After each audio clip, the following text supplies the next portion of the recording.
Hello, so in this video I'll be explaining lesson 4 from section 1. We are going to explain types of business organization in the private sector and in the public sector. So let's start.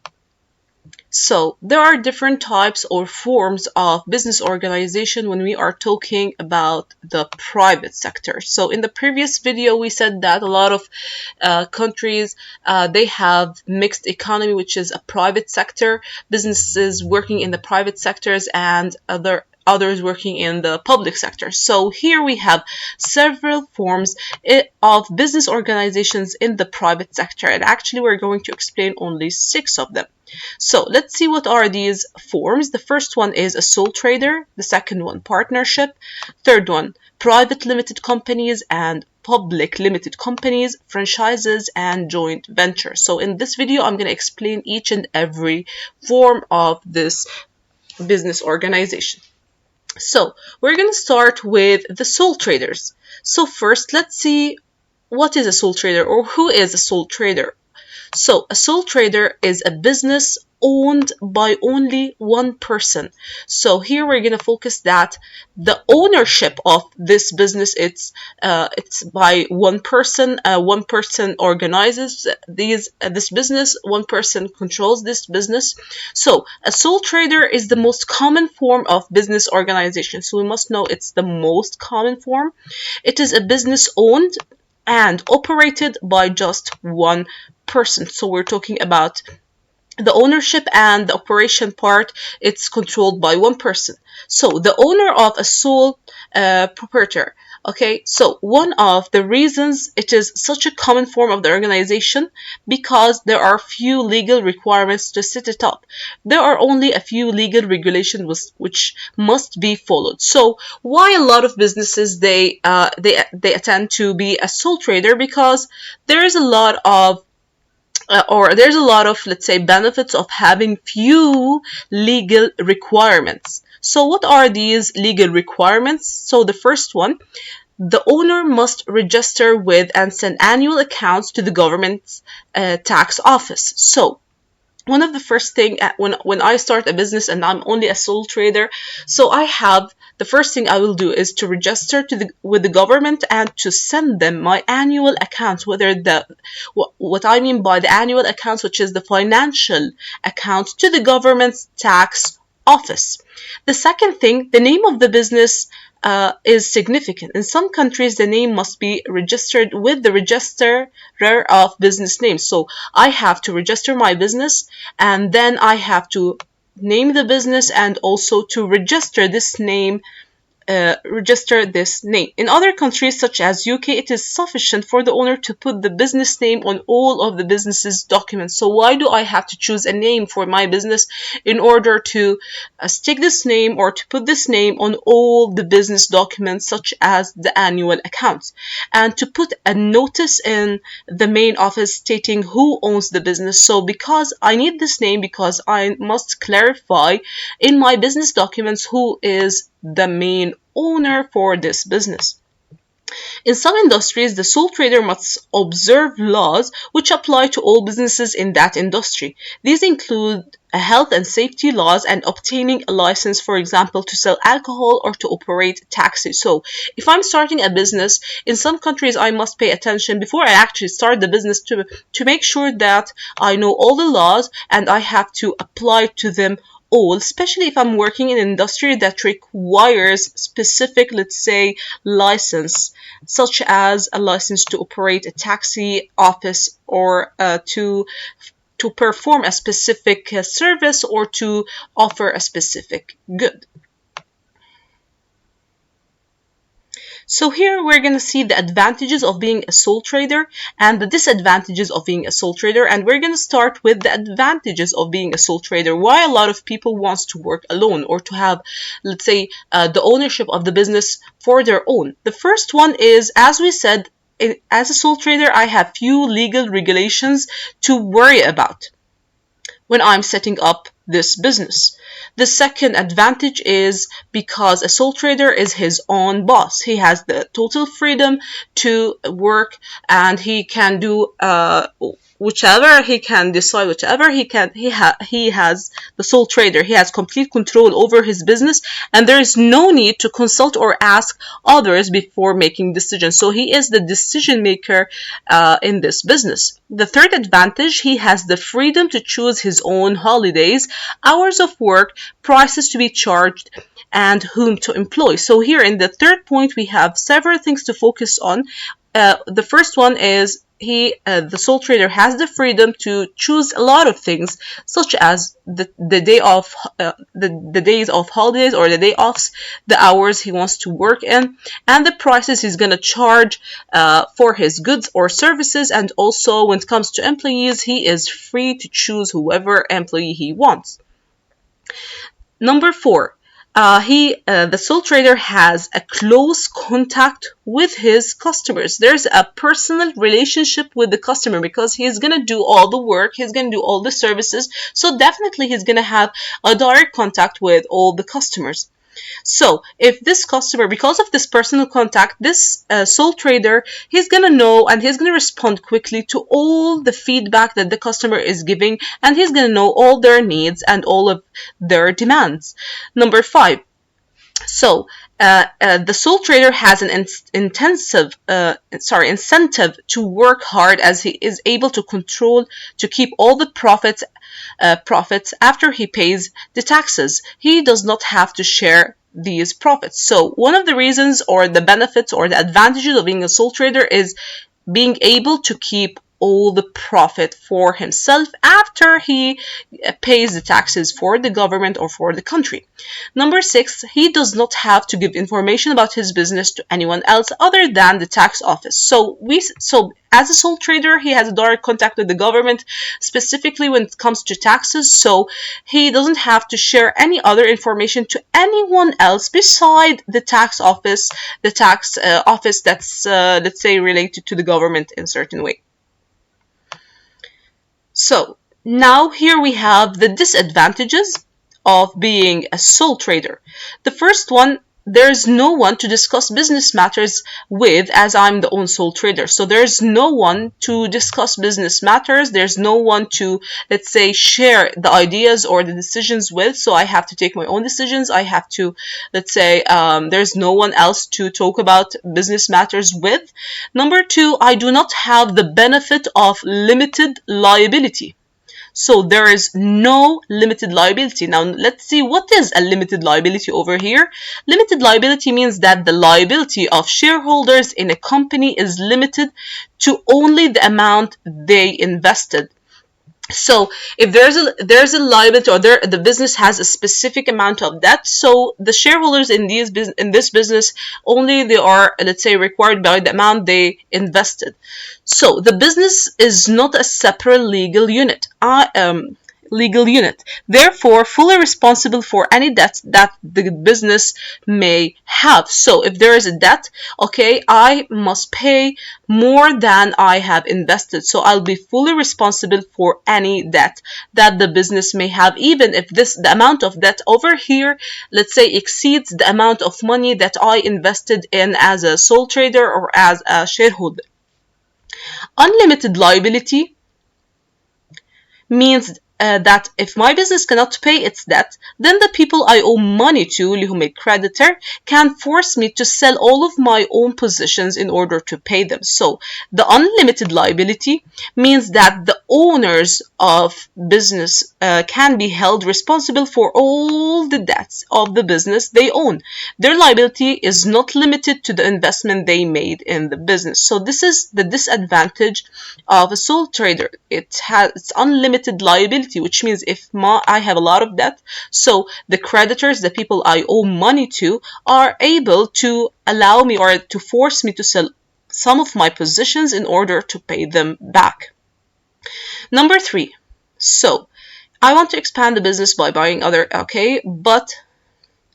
so the source of finance for the sole trader are limited to the owner's savings, profit made by the business, and small small bank loans. So if I need to expand my business, or I want to, let's say, proceed with my current business, the only source of money, the only source of finance, it's my own money, my personal money, and the profits that I'm getting from my current business, and also the bank loans that I'll be taking from the bank. So here they say that the sources of finance, it's all related to the owner. So it's the savings, the profits that I'm getting from the business, and the bank loan, which these three are also, they are, let's say, the responsibility of the sole trader alone. Number 4, my business is likely to remain small because capital for expansion is so restricted. So this point means that because I'm working alone, because the profit is being used in a lot of ways, so the idea of expansion, it's not, let's say, easy for me as a sole trader, and I don't have a huge amount of capital to use and to expand as a business. And number 5, if I'm ill, there's no one who will take control of the business for me. I cannot pass on the business to my son. When I die, the business will legally not exist any longer. So because I'm a sole trader, because I'm working alone, so if I'm ill, or there's a specific excuse that I cannot go to work in that day, there's no one to actually go and to proceed with my business. And also here we must know that if the owner or the sole trader dies, there's no one to proceed with the business, so the business will no longer exist. So a lot of people start as a sole trader, and the idea of sole trading is recommended to people who, number 1, are setting up a new business. So I would recommend being a sole trader for all the people who are setting up a new business. I will recommend being a sole trader for the people who do not have much capital and they want to get the business going. So number 3, will be dealing mainly with the public, for example, retailing or providing services like hairdressing. So if you are planning to do a business that requires personal and direct contact between you and the customers, so the best let's say form of business organization to let's say take is, or to adopt, is a sole trader. Now we're going to be talking about the second form of business organizations in the private sector, which is partnership. So let's see, what is a partnership? A partnership is a form of private business which 2 or more people agree to jointly own a business. So it's not a sole trader. So now I'm joining my business with another person or more. So a partnership is a group or association of at least 2 people who agree to own and run a business together. So partnerships can be set up easily. So before that,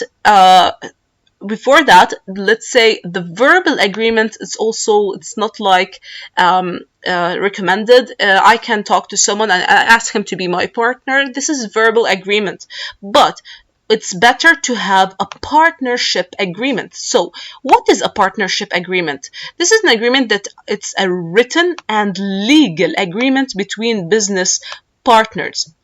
So it is not essential for partners to have such an agreement, but it's always recommended. So it's not guaranteed that the partner is going to follow up with the partnership or what we agreed. So if you want to make it more legal, more official, you need to do a partnership agreement. So without this document, partners may disagree on who put most capital into the business, or who is entitled to take or to get more of the profit. A written agreement will settle all of these matters. So you need to have a written document so you can make everything, let's say, more legal, so you can avoid all these problems that we said right now. Now let's see the advantages of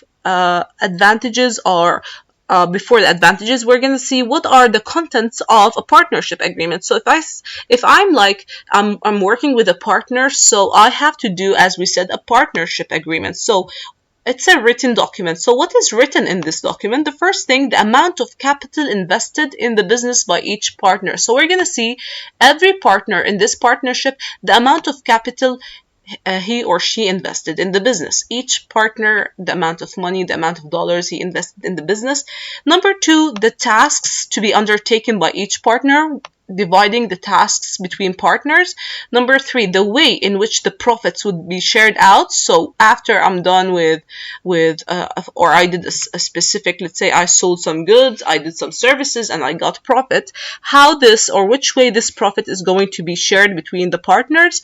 Number four, how long the partnership would last. If we agreed like it's gonna last for only 20 years, 10 years, so we have to do, let's say, a date that's gonna end this partnership. Number five, agreements for absence, retirement, and how new partners could be admitted. So I have in this agreement, I should write like what would happen if someone is absent, if someone wants to retire, or how new partners could be admitted. If there's people who wants to be our partners, how to register or how to actually be part of this partnership. Now let's see the advantages of partnership.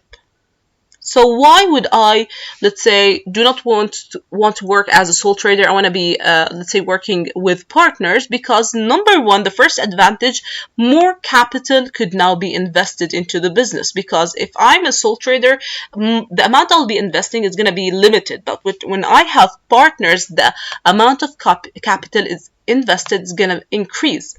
So it would allow expansion of the business. So if I have a lot of capital invested, so money is not going to be a problem when I'm, let's say, planning to expand as a business. And number two, the responsibility of running the business were now shared. So whether in decision making, whether in the tasks, the responsibilities, now it's going to be shared, and it's not going to be for one person only.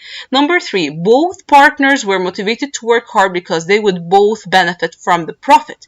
Any losses made by the business now be shared by the partners. So as partners, we're going to work hard because we know this hard work is going to lead to a lot of profit. So all partners, they know that the harder we work, the more profit. So they're going to be motivated to work hard and in order to avoid losses, because losses are going to be shared with the partners as well. Now, the disadvantages of partnership, let's see, we have 5 disadvantages. So, the partners did not have limited liability. If the business failed, then the creditors could still force the partners to sell their own property to pay business debts. So, this is also similar to the sole trader. It's unlimited liability, which means that also in the partnership, if the creditors, they need the money, they can also force the partners to sell their own property to pay the debts that belongs to these creditors, similar to the sole trader. Number 2, the business did not have a separate legal identity. If one of the partners died, then the partnership would end. So also, we're going to talk about separate legal identity. Pay attention to these 3 words: separate legal identity. Okay, so here we have a new term called an unincorporated business is one that does not have a separate legal identity. Sole traders and partnerships are unincorporated businesses. So here we're going to know about the partnerships that if one partner dies, the partnership is over, as I wrote over here. So also like the business will not proceed, the business will not move on with its processes, it's going to be over. And also they do not have a separate legal identity, which means that if there is a legal matter in the court, they're going to be talking, or they're going to be suing the partner by his name, not by the business's name.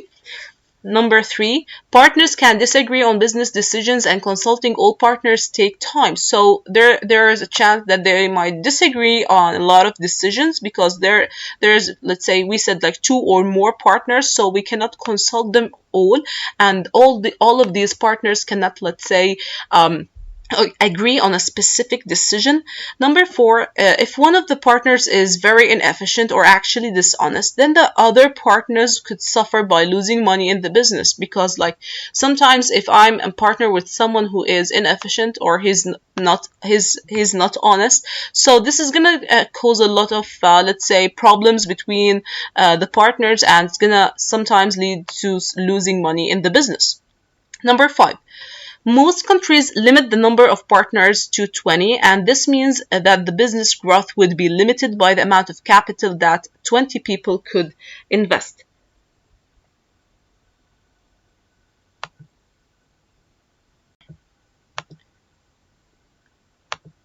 So, some countries, they limit the number of partners up to 20. So, having this kind of limit is going to also limit the number or the amount of capital invested, because they only limited the business with only 20 partners. So the amount of money that 20 partners are going to invest is going to be way less than when we have 40 partners or 60 partners.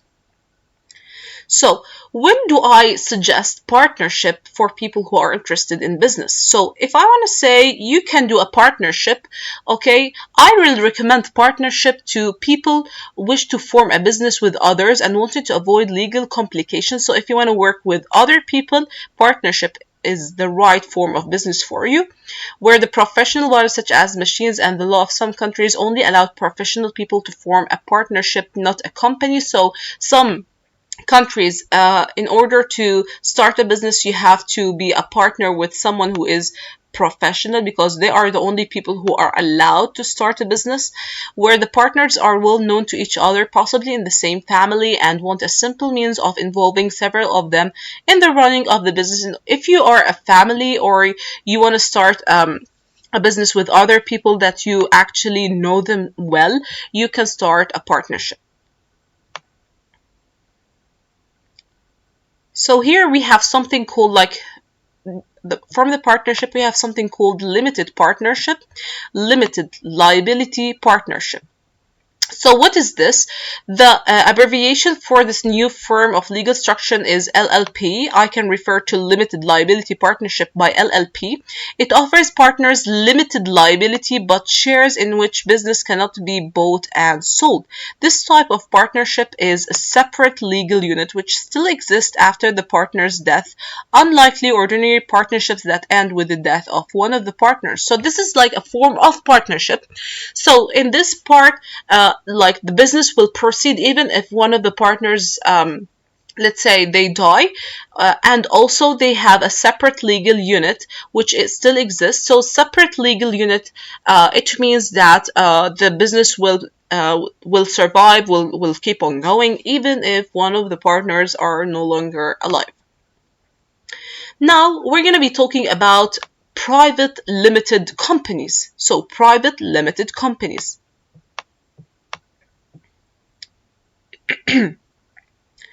So there is one essential difference between a company and an incorporated businesses, such as sole trader and partnership. So private limited company is different than the sole trader and the partnership.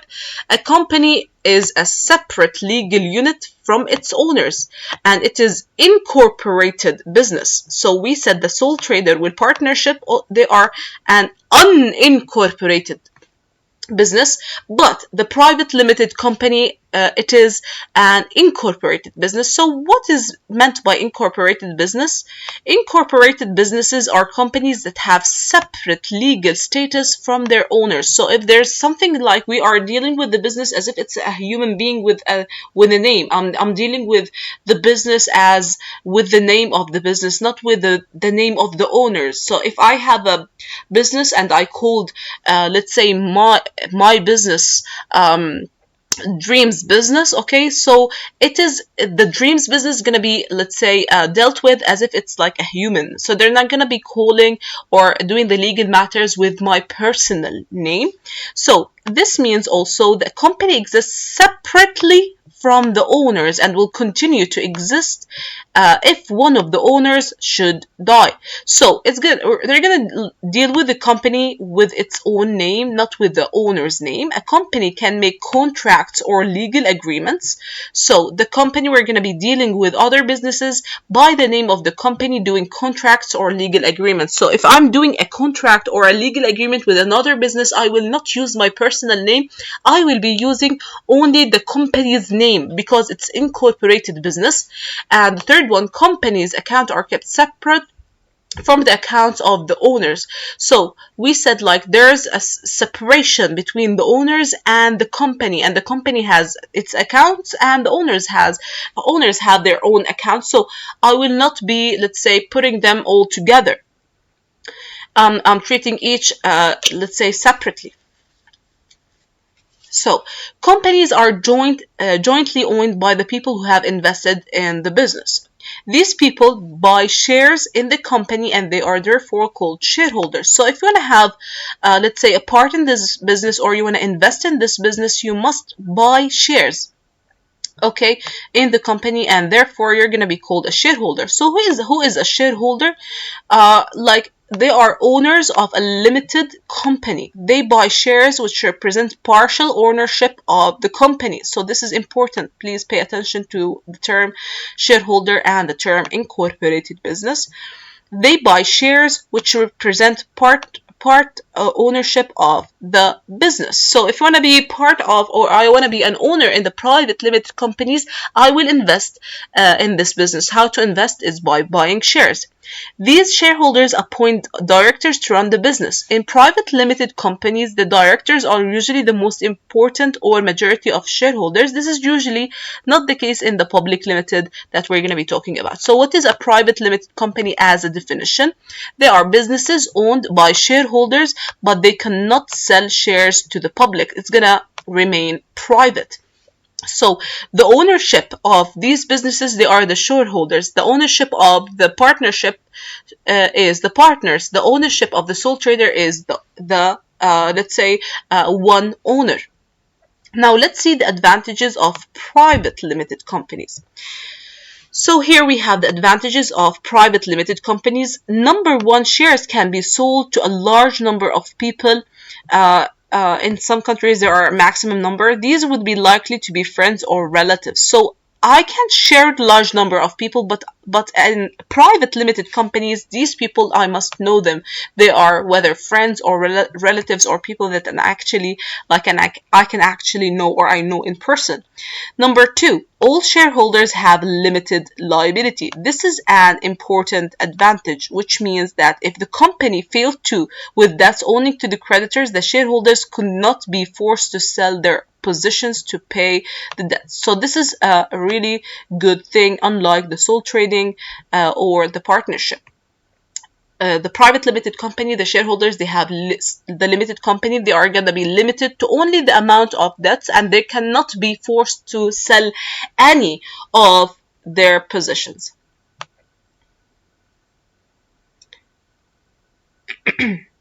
So the third advantage, the people who started the company, the shareholders, are able to keep control of it as long as they do not sell too many shares to other people. So as we said, like, if you want to be, I can sell a large number of shares, but the people that I'm selling the shares to, I know them, so I have control over who has shares in the business, unlike other forms of organizations. So here we have the disadvantages of private limited company. What are the, let's say, the bad side of the private limited companies? There are significant legal matters which should have been dealt with before the company can be formed. There are legal matters have to be dealt before a company can be formed. In particular, we have two main things that I have to prepare before I actually start my private limited company. So I have to do a lot of preparations, like the article of association and also the memorandum of association. So, both of these documents are intended to make sure that companies are correctly run and to assure shareholders about the purpose and structure of the company. This is why I have to prepare these two legal forms, which is the Article of Association and the Memorandum of Association. So here also we have the disadvantage. The shares in private limited company cannot be sold or transferred to anyone else without the agreement of the other shareholders. So if I want to like sell or transfer a specific share in the private limited company, I have to take the, let's say, the agreement or the approval of all the shareholders. So this is a really, let's say, tiring process, and it's gonna take a lot of time. So also, the accounts of a company are less secret than for either a sole trader or a partnership. So when I'm talking about secrecy, the private limited company are less secret. A lot of people are exposed to the accounts. A lot of people can actually know the accounts. So most importantly, for rapidly expanding businesses, the company cannot offer its shares to the general public. So if I want to like expand and I want a lot of people to be involved in my business and to invest more, I cannot, let's say, sell my shares to the public, to people I do not know, because like if I wanna expand or get more money, I cannot, because I have a specific amount of shares sold to people that I actually know.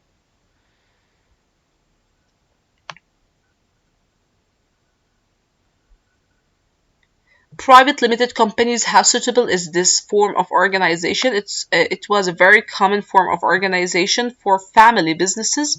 Okay. Also, in the private limited companies, the status allows more capital to be raised. This is often sufficient, but older for all the largest businesses. So because the private limited companies are also, let's say, they can get a lot of capital to start their business well with, as long as there are people uh, who are getting the shares.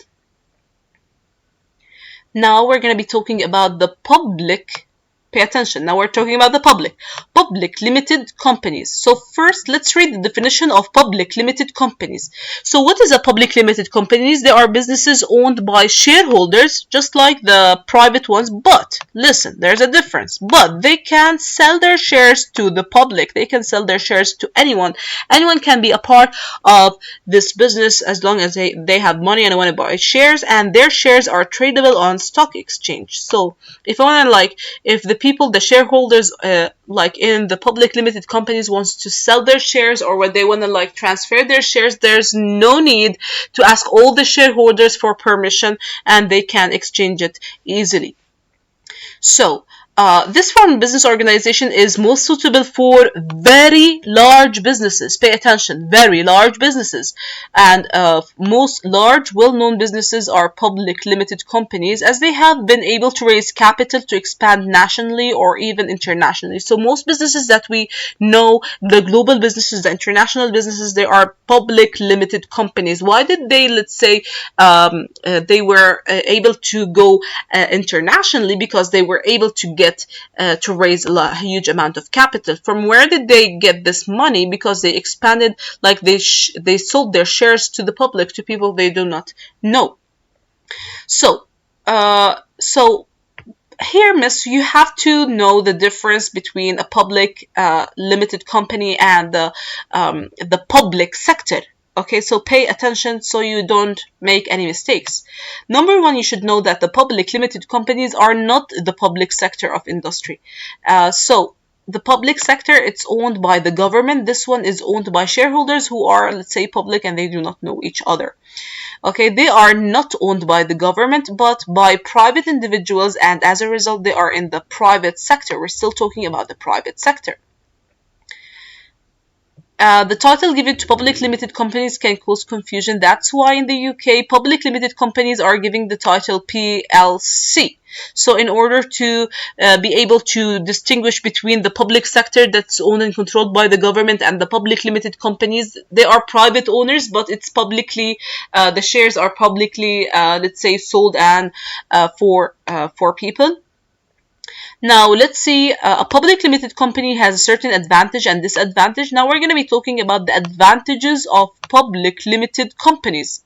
So, the first one, this form of business still offers limited liability to shareholders, and we talked about what is meant by limited liability previously. And it is an incorporated business and has a separate legal identity to the owners or shareholders. So the accounts are kept separately from those the owners, and if there is a continuity should one of the shareholders die. So the first thing, it has a separate legal identity. I will let's say deal with the business with its own name, not with the owner's name. If I'm doing a contract, I will not mention the owner's personal name in the contracts. No, I will be mentioning the name of the company itself. And also, if one of the shareholders die, I will proceed with my business normally. And also, it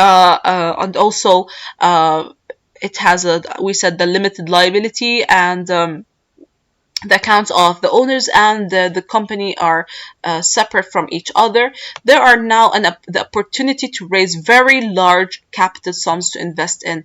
So, because there's no limit to the number of shareholders in the public limited company, because there's a huge number, all people can be part of this public limited company as long as they have money to buy shares. So, because people are buying shares, the company is getting a lot of money, so there's a very large capital to invest in the business. That's why the public limited companies are expanding quickly.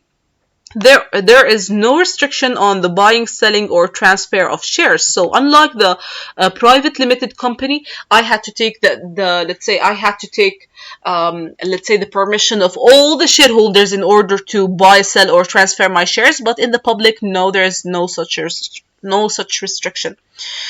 A business trading as public limited company usually has high status and should find it easier to attract suppliers prepared to sell goods or credit, or when we are dealing with banks, because the public limited companies usually they are the international businesses, they are well known, they are the famous businesses. So if I'm a famous business, a public limited company, and I'm dealing with the supplier, it's not gonna be hard for me because I have a status, I have a